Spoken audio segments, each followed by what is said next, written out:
Hello everyone, আসসালামু আলাইকুম। আশা করি আপনারা সবাই অনেক ভালো আছেন। দেশ এবং দেশের বাইরে থেকে যারা আমাকে শুনছেন সবাইকে জানাই মন থেকে স্বাগতম। আপনারা যারা নিয়মিত ভূতের গল্প শুনতে ভালোবাসেন তাদের জন্য আমার ছোট্ট আয়োজন।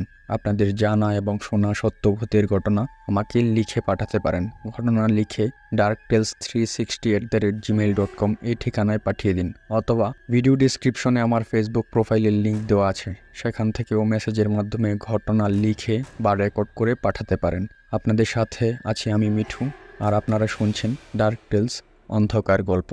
আজকে আমি আপনাদেরকে যে ঘটনাটি শোনাতে চলেছি সেটি একটি গ্রামের ঘটনা।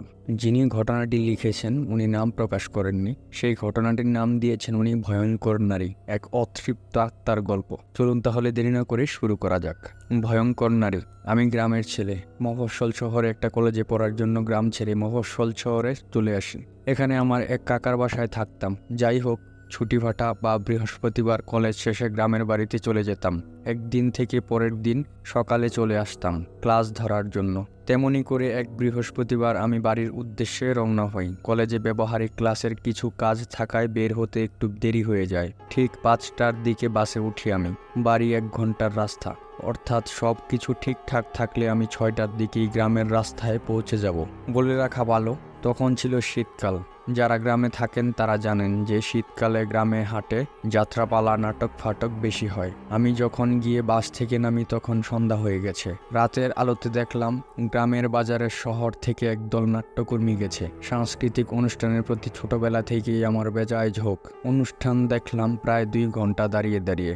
রাত তখন 8:30 বাজে প্রায়। আর দেরি করলে মা চিন্তা করবে। তখনও আমার গ্রামে মোবাইল এতটা জনপ্রিয় ছিল না, তাই চাইলেও আমি মাকে ফোন করে জানাতে পারছিলাম না। আগত্যা বাড়ির দিকে রওনা হই। বাজারের সব মানুষই তখন নাটক দেখতে ব্যস্ত। পথ চলতে চলতে লক্ষ্য করলাম প্রায় সব দোকানই বন্ধ করে দোকানিরা গেছেন নাটক দেখতে। এমনকি হাঁটার পথে কারো সাথে যাব এমন কোনো মানুষও দেখলাম না। মাথার উপর বিরাট থালা আকৃতির চাঁদ। বিসমিল্লাহ বলে হাঁটা দিলাম। আমাদের বাজার থেকে বাড়ি প্রায় মাইলখানেক। হেঁটে যেতে 20 মিনিটের মতো লাগে। আমি নিজের মনে গুনগুন করতে করতে হাঁটতে লাগলাম। মিনিট 5 হেঁটেছি। এমন সময় রাস্তার পাশের ঝোপ থেকে খসখস আওয়াজ পেলাম। প্রথমে ভাবলাম মনের ভুল। পাত্তা না দিয়ে হেঁটে এগুতে লাগলাম। মিনিট খানেক সব চুপচাপ। এরপর আবার রাস্তার পাশে কেমন যেন খসখস শব্দ হলো। এবার খানিকটা ভয় পেলাম। রাতের বেলা গ্রামের পথে শেয়াল চলাচল করে। একা মানুষ পেলে নাকি মাঝে মাঝে আক্রমণ করে বসে। শেয়াল তাড়ানোর জন্য গ্রামের মানুষ টর্চ লাইট, নিদেন পক্ষে আগুন নিয়ে ঘোরে। আমার কাছে তার কিছুই নেই। কি করা যায় ভাবছি।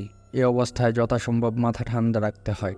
সাহস হারানো মানে ক্ষতি হবার সম্ভাবনা। মনের সব জোর একত্রে করে বললাম, হুর হুর হুস হুস। একটা দুটো হলে হয়তো গলা শুনেই চলে যাবে, এই ভেবে এমন করা।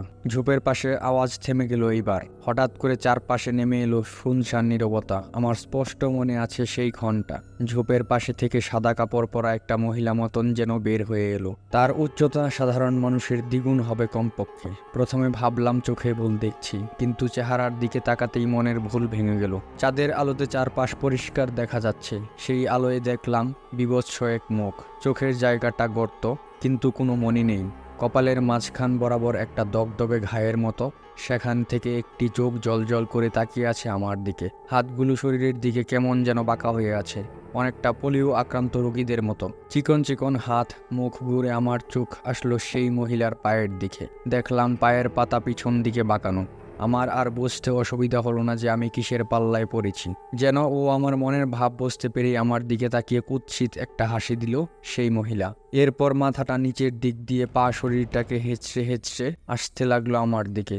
আমার এদিকে ভয়ে দম বন্ধ হয়ে যাবার দশা। প্রাণপণে চেষ্টা করছি সূরা কালাম পড়ার, কারণ মা বলতো এসব আশেপাশে আসলে বা উপস্থিত টের পাওয়া গেলে সূরা পড়তে হয়। সূরা পড়লে এগুলো চলে যায়। কিন্তু বিশ্বাস করুন, অজানা এক ভয়ে আমার তখন বেহুশ হবার অবস্থা। কোনো সূরাও তো মনে পড়ছেই না। উল্টা চিৎকার করার শক্তিও যেন হারিয়ে ফেলেছি। নিজেকে বাঁচানোর কোনো আশা দেখছিলাম না। মহিলাটা এগিয়ে এসে এক হাত আমাকে ধরতে নিল, কিন্তু আমাকে আশ্চর্য করে দিয়ে আমাকে ধরার সাথে সাথে ঘুত টাইপের একটা আওয়াজ করে ছিটকে পিছিয়ে গেল। আমি কিছু বুঝে পেলাম না। দেখলাম সেই মহিলা আতঙ্কিত হয়ে আমার গলার কাছের আল্লাহু লেখা তাবিজটির দিকে তাকিয়ে আছে। ঘটনা বুঝতে আমার 2 সেকেন্ড সময় লাগলো। বুঝতে পারলাম আল্লাহর নাম দেখে সে আমাকে ধরতে পারছে না। মনে মনে মাকে ধন্যবাদ দিলাম। মা বলতো ছোটবেলায় একবার আমাকে নাকি নিয়ে যাওয়ার জন্য জিন এসেছিল। তারপর থেকে আমার গলায় এই তাবিজটা থাকতো, আমি কখনো খুলতাম না। এই ফাঁকে হঠাৎ দূরে কিছু মানুষের আসার আওয়াজ শোনা গেল। তাকিয়ে দেখলাম হাতে টর্চ লাইট নিয়ে কারা যেন আসছে। আমি লোকগুলোর দিক থেকে দৃষ্টি সরিয়ে সামনের মহিলার দিকে তাকালাম। আমার দিকে আগুন চোখে তাকিয়ে সেই মহিলা চলে গেল। এরপর আমিও চলে আসি। আজকের ঘটনাটি আপনাদের কেমন লেগেছে তা অবশ্যই কমেন্টস বক্সে কমেন্ট করে জানাবেন। আর যারা এখন আমার চ্যানেলটিকে সাবস্ক্রাইব করেননি তারা অবশ্যই চ্যানেলটিকে সাবস্ক্রাইব করে বেল আইকনটি বাজিয়ে দিবেন। ততক্ষণ পর্যন্ত ভালো থাকুন। ধন্যবাদ। সালামু আলাইকুম।